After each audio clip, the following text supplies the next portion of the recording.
Hello, aspirants. Again, I'm back with the Hindu explainer. This time, the topic is Western hydrocarbon exodus and Arctic boycott opportunities for India in Russia. So, recently, there are many problems that are arising in the world, whereas there are problems also existing currently for India, which is quite difficult to address to, क्योंकि जब से Russia ने Ukraine पर attack किया है उसकी वजह से कई सारे इकोनॉमिक सैंक्शंस रशिया के अगेंस्ट पे लग गए हैं। तो मेनी ऑफ द कंट्रीज जो कि या तो रशिया को सपोर्ट करते हैं या नहीं सपोर्ट करते हैं, उनको एक स्टैंड लेना पड़ रहा है, जिसके कारण जिसमें इंडिया भी एक है। और इंडिया को जब रशिया के अगेंस्ट या फॉर कभी भी सपोर्ट करना होता है तो उसे अपनी डिप्लोमेटिक जो टाइज हैं उसको ध्यान में रख के करना होता है। उस सिचुएशन में इंडिया की बहुत सारी नीड्स भी है जिसको वो फुलफिल करना है, जैसे कि energy needs. Even the Europe is also highly dependent on Russia as far as energy needs are concern. तो इकोनॉमिक सैंक्शन रशिया पर लगाने का मतलब है कि थ्रू आउट द वर्ल्ड जो कंट्रीज हैं उनमें भी इकोनॉमिक क्राइसिस जैसी सिचुएशन अराइज होना या फिर एनर्जी की जो डेफिसिट है वो काफी ज्यादा बढ़ना। तो इन इन सिचुएशंस को एड्रेस करते हुए इंडिया की क्या पर्सपेक्टिव होगी, या फिर इंडिया अभी करंटली के सिचुएशन में है, या फिर एनर्जी को लेकर रशिया से किस प्रकार के पैक्ट हैं, उसके बारे में इस वीडियो में बताया जाएगा। और रशिया में जितनी भी फॉरेन इन्वेस्टमेंट थी, जितनी भी बाहरी कंपनियों का इन्वेस्टमेंट था ऑयल सेक्टर में, एनर्जी सेक्टर में, उसमें से कितनों ने वहां से विड्रॉ कर लिया है because of the economic sanction that were put by the G7 countries. और इस वीडियो में ये भी बताया जाएगा कि रशिया जो है वो कैसे बहुत बड़ा ऑयल रिजर्व का एक ऑलरेडी एक बहुत बड़ा कंट्री है। साथ ही साथ जो हाइड्रोकार्बन और आर्कटिक जो रीजन है वहां पर रशिया का बहुत बड़ा रोल है। तो उसके लिए इंडिया किस प्रकार से उससे अपनी अच्छी खासी रिलेशनशिप बनाए रख सकता है in the time when economic sanctions are put against Russia by the western countries. Okay, तो इस ओवरऑल पर्सपेक्टिव को लेके हम जो है इस वीडियो को अभी आगे शुरू करेंगे। तो I am Pratish Shukla and this is the Hindu explainer presented by Desha. Okay, तो first thing is what is the overview of the article. अभी recently Eastern Economic Forum summit हुआ था 7 सितंबर को, और पीएम ने जो रशिया से आर्कटिक रीजन के ओवर जो रिलेशनशिप है उसको स्ट्रेंथन अप करने को कहा था। तो यहाँ पर हम सबसे पहले देख लेते हैं कि ईस्टर्न इकोनॉमिक फोरम आखिरकार है क्या। तो ये एक फोरम है जिससे कि विद इन रशिया इकोनॉमिक जो रिलेशनशिप है बाकी कंट्रीज का उसको स्टैब्लिश करने के लिए ईस्टर्न इकोनॉमिक फोरम को स्टैब्लिश किया गया है। तो it is actually a forum for establishing and strengthening ties with in Russia and global investment communities. तो ईस्टर्न इकोनॉमिक फोरम में प्राइम मिनिस्टर ने कहा था कि हम जो है आर्कटिक रीजन को रशिया से रिलेशनशिप और भी ज्यादा स्ट्रॉन्ग करना चाहते हैं।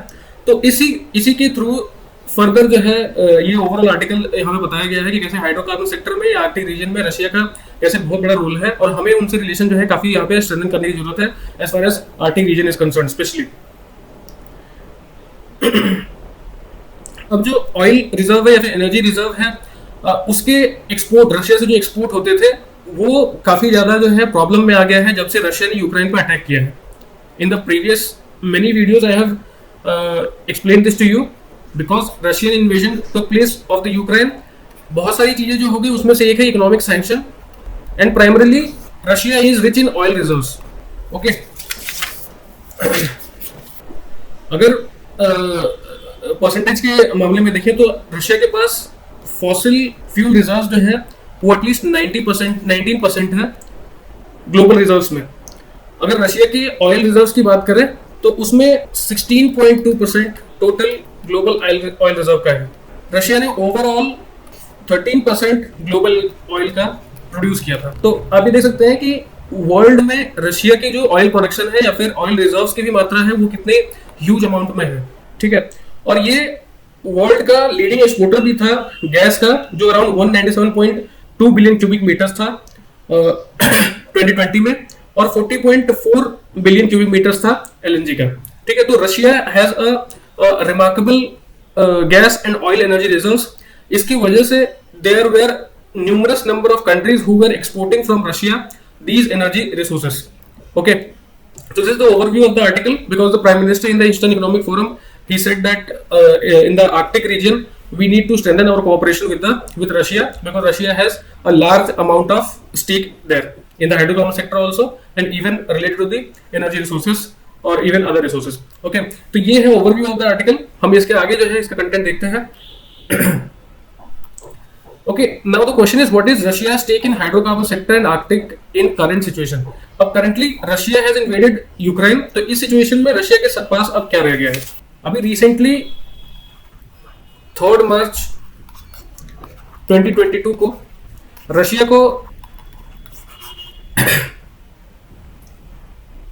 को सस्पेंड कर दिया गया था आर्कटिक काउंसिल से. ठीक है, तो अब जानते हैं कि आर्कटिक काउंसिल आखिर क्या है. Arctic council is an intergovernmental body that promote researches and facilitates cooperation among Arctic countries. ठीक है, ये कौन से आर्कटिक कंट्रीज है? Denmark, Canada, United States, Finland, Sweden, Russia,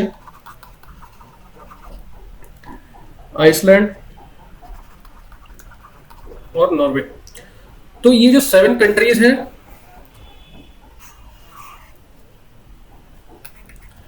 इन 7 कंट्रीज ने रशिया को सस्पेंड कर दिया from Arctic council. Arctic council 1996 से रिसर्चेस या फिर अनेकों प्रकार के एक्सपेरिमेंटेशन जो आर्कटिक रीजन में होते हैं उसको वैलिडेट करता रहा है. तो यहां से रशिया को सस्पेंड कर दिया, और इसमें से भी फिनलैंड और स्वीडन ने, इन दोनों ने नेटो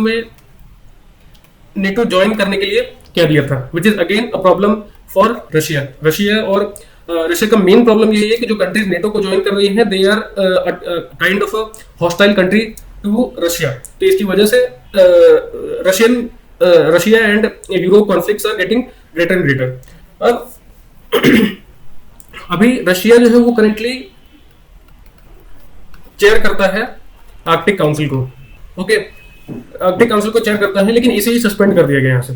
अब इसके बाद क्या होगा कि जब से रशिया ने यूक्रेन पे इन्वेड किया, तो वहां से जितनी भी फॉरेन कंपनीज थी जिन्होंने रशिया में ऑयल रिजर्व्स को लेकर जितनी भी कंपनीज थी उसमें जो भी इन्वेस्टमेंट किया हुआ था, वहां से वो विड्रॉ कर लेते हैं. जैसे कि Shell is an American company, और ये नॉर्ड स्ट्रीम 2 से एग्जिट कर गए. Shell exited from Nord Stream 2. Nord Stream 2 जो है वो रशिया से जर्मनी तक का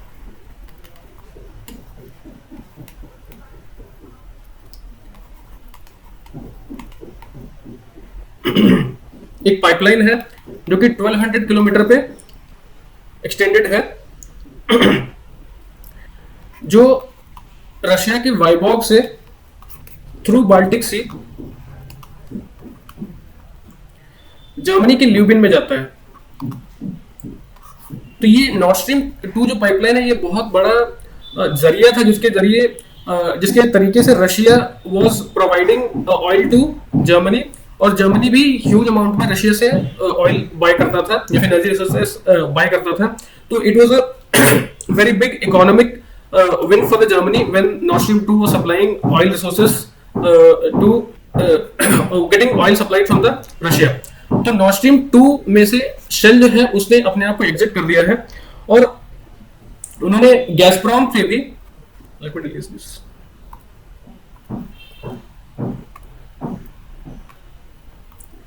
और जो गैसप्रॉम है उसमें से भी, गैसप्रॉम इज अगेन ऑयल कंपनी,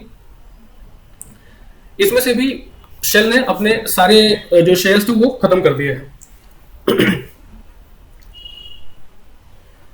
एक और कंपनी है बीपीपीएलसी, इन्होंने भी रोसनेट से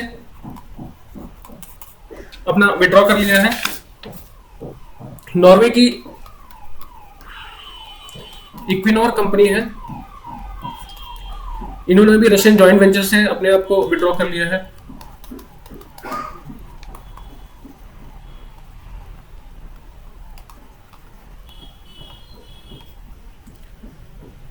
टोटल एनर्जीज ने भी अपने सारे इन्वेस्टमेंट को सस्पेंड कर दिया है रशिया में. एक्सॉन मोबाइल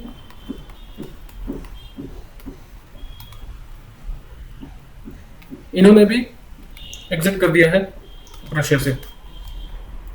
अब दो बड़ी पाइपलाइन जो कि सखैलिन, ये सखैलिन आइलैंड्स हैं जापान के जस्ट ऊपर, सखैलिन 1 और सखैलिन 2। इन दोनों पाइपलाइन में बाहरी कंपनीज का इन्वेस्टमेंट था। इन दोनों कंपनीज से ही बाहरी जितनी भी कंपनीज थी उन्होंने इन्वेस्टमेंट अपना विड्रॉ कर लिया है।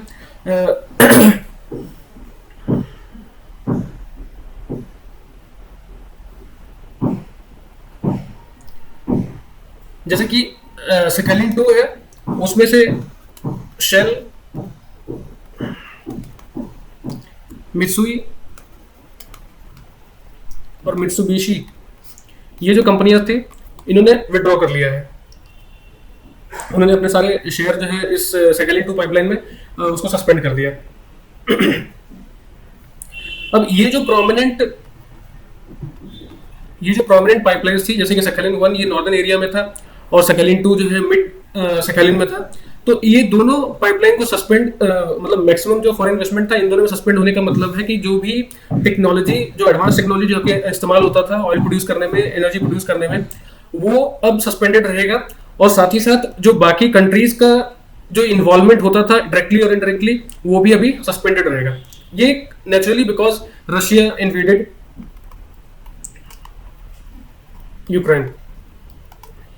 इतने सारे consequences arising because why Russia has invaded Ukraine, और इकोनॉमिक सैंक्शंस लगने की वजह से ये सारी बड़ी कंपनियां इन बड़ी बड़ी पाइपलाइंस, जो कि नॉर्मली जो है इकोनॉमिक पावर हाउस कहा जा सकता है रशिया का खुद ही, और साथ ही साथ बाकी जो कंट्रीज थे उनकी भी इकोनॉमी को एक प्रकार से वो बिल्डअप कर रहे थे by exporting oil and energy gas reserves. तो इसके थ्रू बाकी कंट्रीज का भी जो इकोनॉमी था वो अपने बिल्डअप होता था। लेकिन अब क्योंकि इकोनॉमिक सैंक्शंस लग गए हैं तो बड़ी जितनी भी कंपनीज थी वो विड्रॉ करने के कारण there is a economic crisis, kind of economic crisis both in Russia as well as in the other European countries as well as other countries in the world. अब दूसरा क्वेश्चन देखते हैं।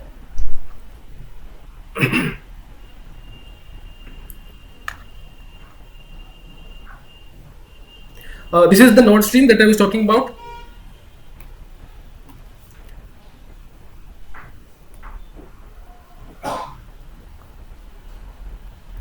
Baltic, ये है Baltic सी,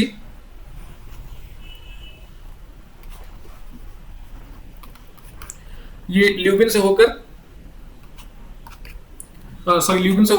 यहाँ पर वाइबोल Russia में यहाँ पर जाती है। ठीक है,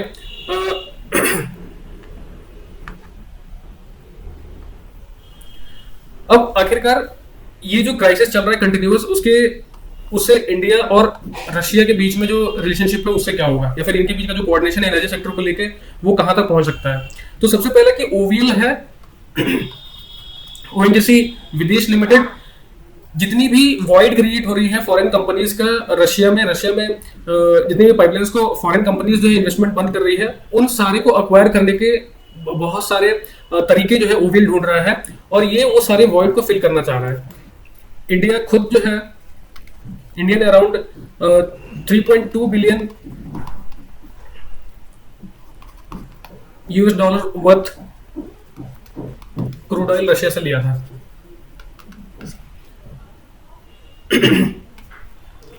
इन कंपैरिजन टू 210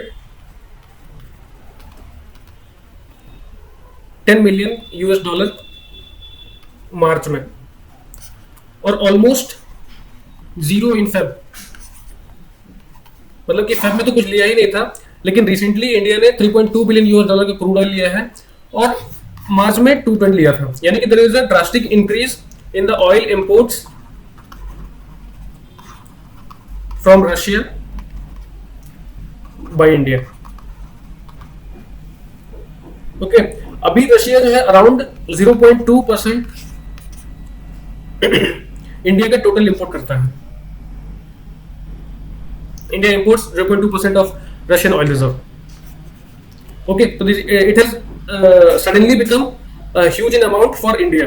ठीक है, इकोनॉमिक सैंक्शंस रशिया को लग रहे हैं, लेकिन India is taking advantage that foreign investors, क्योंकि वहां पर बंद हो चुके हैं रशिया में, तो थ्रू ओएनजीसी विदेश लिमिटेड या फिर और भी कई प्रोसेसेस थे, वहां पर ऐसी वॉइड को फिल भी करना चाह रहे हैं। साथ ही साथ वहां से बहुत सारी क्रूड ऑयल भी ले रहे हैं, क्योंकि इंडिया के लिए भी ऐसी प्रॉब्लम जो है क्रिएट हो गई थी, जिससे कि वो ईरान में या सऊदी अरेबिया में जो मिडिल ईस्टर्न कंट्रीज है उसमें कुछ क्राइसिस के कारण वो वहां से ऑयल थोड़ा सा कम कर पा रहे थे, तो इसलिए रशिया से वो काफी ज्यादा बोरो कर पा रहे हैं अभी ऑयल।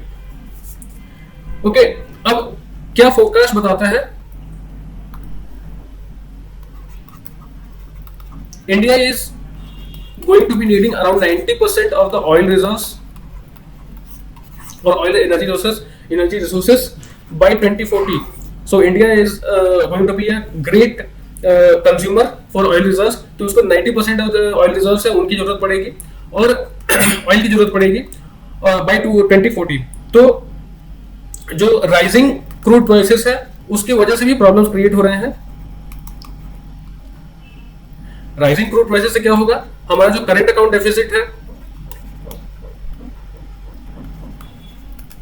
ये और राइज करता रहेगा। तो इससे ऐसा होना चाहिए कि इंडियन कंपनीज जो है उनका इन्वेस्टमेंट जो है दूसरी कंट्रीज में हो और वहां पर वो कुछ चीजें प्रोड्यूस करके वहां से कोई रेवेन्यू क्रिएट करके वो वापस इंडिया में ला सके। तो राइजिंग क्रूड प्राइसेस का एक जो बहुत बड़ा प्रॉब्लम है वो करंट अकाउंट डेफिसिट को राइज करना। तो इसलिए बहुत सारी कंपनीज को इंडिया की कंपनीज को उनको बाहरी कंपनीज में भी इन्वेस्टमेंट करना चाहिए, जैसे रशिया में ऑयल रिजर्व्स में जो कंपनियां हैं उनमें इन्वेस्ट करना चाहिए और उससे वो कुछ रेवेन्यू का क्रिएट कर पाए, तो वो जो है थोड़ा सा करंट अकाउंट डेफिसिट को फिलअप कर पाएंगे। तो इसमें अभी रिसेंटली इसके ओर इंडिया ने कदम उठाया है कि तास यूराक एक कंपनी है, इसमें ओवीएल ने अपना स्टेक ले लिया है। ओआईएल, आईओसी, बीपीआरएल इन्होंने भी 29.9% स्टेक ले लिया है यास यूराक में, तास यूराक। अब दूसरा जो क्वेश्चन इंपॉर्टेंट है जो अराइज होता है इसमें कि what is India Russia engagement in Arctic.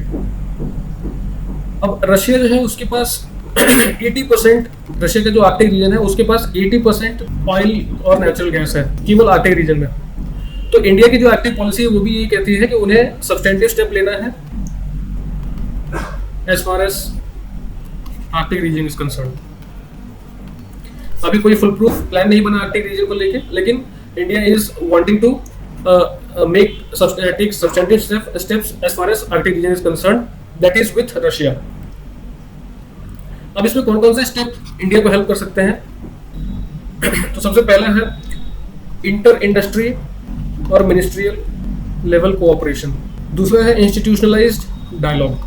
अब इन दोनों मेथड्स के थ्रू इंडिया ऐसा कर सकता है कि मिनिस्ट्रियल लेवल पर भी कोऑर्डिनेशन करके, और इंस्टीट्यूशनलाइज्ड डायलॉग कहने का मतलब है कि जो भी हमारी डोमेस्टिक कंपनीज हैं ऑयल में जिनका इन्वेस्टमेंट है या फिर ऑयल में स्टेक है, वो सारी कंपनीज वहाँ की जो ऑयल में स्टेक कंपनीज हैं उनसे जो है इंस्टीट्यूशनल लेवल पे बात करें और मिनिस्ट्रियल लेवल पे ऐसे डिसीजन मेकिंग हो जाए कि what percentage of share could be taken by the Indian companies in the Russian oil companies. तो इस प्रकार से थोड़ा कोऑर्डिनेशन जब डेवलप हो जाएगा then we could get into the Arctic region also, where as we can take part in the percentage of oil that is being kept with the Russia in the with the Arctic region. Okay, तो ये India Russia की engagement है as far as Arctic is concern. इसके साथ ही मैं इस overall video को खत्म करता हूँ और लेटर ऑन अगर इसमें और भी कुछ चेंजेस आते हैं, जैसे कि इंडिया का जो पॉलिसी है आर्कटिक को लेकर, अगर उसमें कुछ चेंजेस आते हैं तो उस पर भी मैं पॉसिबली वीडियो प्रोड्यूस करूंगा। Okay, so thank you for watching this, stay home, stay safe and keep learning.